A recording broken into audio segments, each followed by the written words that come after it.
सर्वे तो नया है, नया करा गया है, नए लोगों पर किया गया, लेकिन नतीजे पुराने हैं। नतीजे फिर एक बार ये बता रहे हैं कि शेयर बाजार में अधिकतर रिटेल निवेशक ऐसे हैं जिन्हें निवेश पर उतना भी रिटर्न नहीं मिला जितना रिटर्न बाजार के प्रमुख इंडेक्स यानी कि सेंसेक्स निफ्टी दे सकते हैं। तो सोचिए, आपने अपना दिमाग लगाया, अपना पैसा लगाया, अपने हिसाब से ट्रेड किया, लेकिन अंत में जो नतीजा निकला वो ये निकला कि सेंसेक्स निफ्टी में अगर आप पैसा लगा देते तो शायद ज़्यादा रिटर्न कमा लेते, खुद नहीं कमा पाए। सैमको नीलसन के एक सर्वे में ये पता चला है 67% छोटे निवेशक ऐसे हैं जो शेयर बाजार से मिलने वाले रिटर्न को इंडेक्स के रिटर्न को बीट नहीं कर पाए। इतना ही नहीं, सर्वे में यह भी पता चला कि 65% निवेशकों को पता ही नहीं है कि बाजार से उन्हें कितना रिटर्न मिल रहा है, यानी कि वो ये कैलकुलेट ही नहीं कर पा रहे हैं कि उनको रिटर्न दरअसल मिल क्यों रहा है। सर, बाजार ने रिटेल निवेशकों को क्यों निराश किया? शुभम, इस सर्वे को देखिए और फिर उसके बाद पूरे दिन सोशल मीडिया पर, इंस्टाग्राम पर, यूट्यूब पर शेयरों की खरीद की सलाहों को सुनिए, जिसमें हर दूसरा व्यक्ति आपको ये सलाह देता दिखता है और कई अन्य माध्यमों पर भी ये सलाह देता दिखता है कि इस स्टॉक को खरीद लिया जाए या इस स्टॉक में निवेश कर दिया जाए, इसमें पैसे दोगुने हो जाएंगे।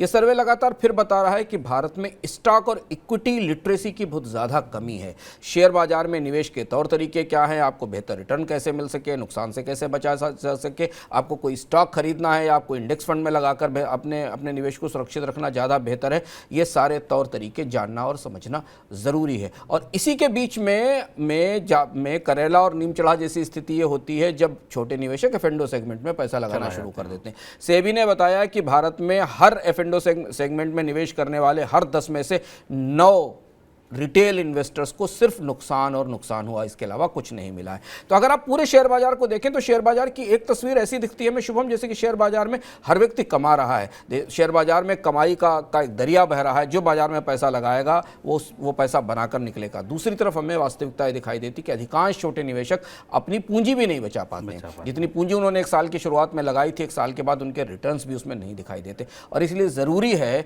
कि वित्तीय बाजार में रिटर्न के साथ जो जोखिम है उन्हें कायदे से समझा जाए। हम लगातार इस बात की कोशिश मनी 9 में करते हैं, आपको ये बताने के लिए कि आप समझदार निवेशक बने, ट्रेडर ना बने, और खास तौर से फ्यूचर और ऑप्शन से तो बिल्कुल ही बचकर रहें क्योंकि वहां नुकसान होने का खतरा है। और ये सर्वे उस समय आया है जब भारतीय शेयर बाजार में तेज उतार चढ़ाव दिखाई दे रहा है और अगले पूरे साल के लिए तेज उतार चढ़ाव होने की संभावना है। इसलिए आप अपनी निवेश रणनीति को सोच समझकर, जानकारी करके, सवाल पूछकर, लोगों से सही ढंग से समझकर तब चुने, ये सर्वे का संदेश है। खुद पैसा ना लगाएं और फ्यूचर ऑप्शन में तो बिल्कुल ना जाएं, ये बात बिल्कुल गांठ बांध लें।